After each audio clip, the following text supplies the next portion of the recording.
చెప్పండి. ఏంటి పాక్ ధైర్యం సరిపోలేదా? పాక్కి ధైర్యం ఎక్కడుంది అక్కడ అసలు? పాక్కి ధైర్యం ఉంటే, బుద్ధి ఉంటే అసలు ఇండియాతో ఎందుకు పెట్టుకుంటుంది పాకిస్తాన్? భారతదేశంతో కనుక పోల్చుకుంటే పాకిస్తాన్ ఎందులో కూడా సరితూగదు.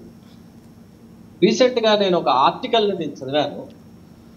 ఆ ఆర్టికల్లో భాగంగా ఈ యునైటెడ్ నేషన్స్ ఆర్గనైజేషన్ పాకిస్తాన్ ఇండియాకి సంబంధించి వివిధ విషయాల్లో వాళ్లకు మనకు ఉన్నటువంటి 193 దేశాల్లో ఈ మానవ సూచికి సంబంధించినవన్నీ ఈ ఇన్ఫర్మేషన్ గ్యాదర్ చేస్తే 193 దేశాల్లో భారతదేశం 130 స్థానంలో ఉంటే పాకిస్తాన్ 168లో ఉంది. అంటే ఎంత దుస్థితిలో ఉందో చూడండి.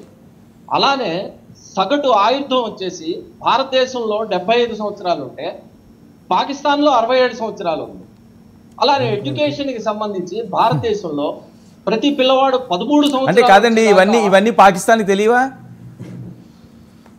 ఇవన్నీ తెలుసున్నట్టయితే మనతో ఎందుకు యుద్ధానికి కాదు? అంటే తెలియక చేస్తున్నారు అంటారా? అక్కడ ఇప్పుడు నిన్న పార్లమెంట్ లో మీరు స్పష్టంగా చూడొచ్చు, పార్లమెంట్ లో ఉన్న పార్లమెంట్ సభ్యుడే భారతదేశం పాకిస్తాన్ పార్లమెంట్ సభ్యుడు పార్లమెంట్ లో చెప్పాడు, ఏడ్చాడు, ఇంకా మాకు దేవుడే దిక్కు, దేవుడే కాపాడాలని చెప్పేసి ఏడ్చిన విషయాన్ని మనం గమనిస్తున్నాం.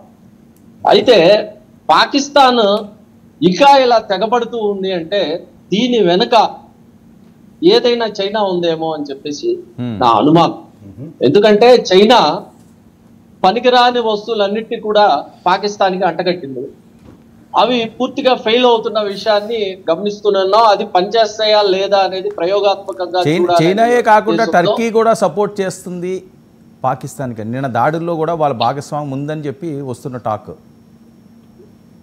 టర్కీ సపోర్ట్ చేస్తుందని అధికారికంగా టర్కీ ఎక్కడ ప్రకటించలేదు. కాకపోతే వాళ్ళకి సంబంధించిన ఒక వార్షిప్ ని గతంలో పాకిస్తాన్కి దగ్గరగా పంపించడం జరిగింది. కానీ అధికారికంగా మేము సపోర్ట్ చేస్తున్నాం అని చెప్పి టర్కీ ఎక్కడ ప్రకటించలేదు. టర్కీ అలాంటి పిచ్చి పని చేస్తుందని చెప్పేసి కూడా నేను భావించాను. వాస్తవంగా ఈరోజు పాకిస్తాన్ సిగ్గుపడాలి. ఎక్కడ లాహోర్ ఎలాంటి సిటీ అంటే మన భారతదేశంలో మన బాంబే ఎలాంటిదో ఆర్థిక రంగానికి కానీ విద్యా రంగానికి ఏ విధంగా రాజధాని, లాహోర్ పాకిస్తాన్కి అలాంటి రాజధాని. అలాంటి ఆర్థిక రాజధాని మీద భారతదేశానికి సంబంధించిన వాయుసేనకు సంబంధించిన ఏరోప్లేన్స్ వెళ్ళి అక్కడ దాడులు చేస్తే రక్షించుకునే పరిస్థితి లేదు. అమృత్సర్ నుంచి సుమారుగా 170 కిలోమీటర్ల లోపలికి ఉన్న ఇస్లామాబాద్ మీద రాజధాని, ఇస్లామాబాద్ అనేది పాకిస్తాన్ రాజధాని, ఇస్లామాబాద్ మీద కూడా భారతదేశానికి సంబంధించిన ఫ్లైట్స్ వెళ్ళి యుద్ధ విమానాలు అక్కడ దాడి చేస్తే రక్షించుకోలేని పరిస్థితి. వారి రాడార్ వ్యవస్థ పూర్తిగా విఫలం చెందింది. గతంలో మోడీ గారు చెప్పారు, ఈ మబ్బులు ఉంటే కనుక మబ్బుల పై నుంచి విమానం వెళ్తే రాడార్కి అందదు అనే విషయాన్ని చెప్పారు. దాన్ని మన వాయుసేన దాన్ని పట్టించుకోకుండా నేరుగా పాకిస్తాన్కి వెళ్ళి అక్కడున్న రాడార్ వ్యవస్థని నాశనం చేశారు. మరి రాడార్ వ్యవస్థని నాశనం చేసినా సరే రక్షించుకోలేని పరిస్థితిలో ఉన్నాయి పాకిస్తాన్. ఇంకా బుద్ధి తెచ్చుకోకుండా భారతదేశం మీద ఏదో చేద్దామని చెప్పేసి ఇలా ప్రయత్నిస్తుందంటే అది ఆత్మహత్య సాదృశ్యం అని చెప్పేసి నేను భావిస్తున్నాను. తన మృత్యుని తానే ఆహ్వానిస్తుంది. తాను ఆల్రెడీ కుదేలైపోయింది, ఆర్థిక రంగంలో కుదేలైపోయింది. ఇప్పుడు ఉన్న కొద్ది గొప్ప ఈ నిధులన్నింటినీ కూడా యుద్ధ రంగంలో ఉపయోగించడం వల్ల పూర్తిగా సర్వనాశనానికి తానే రాజబాటలు వేసుకుంటుంది పాకిస్తాన్ అని చెప్పేసి నేను భావిస్తున్నాను. ప్రసాద్ గారు, ఏంటి పరిస్థితి?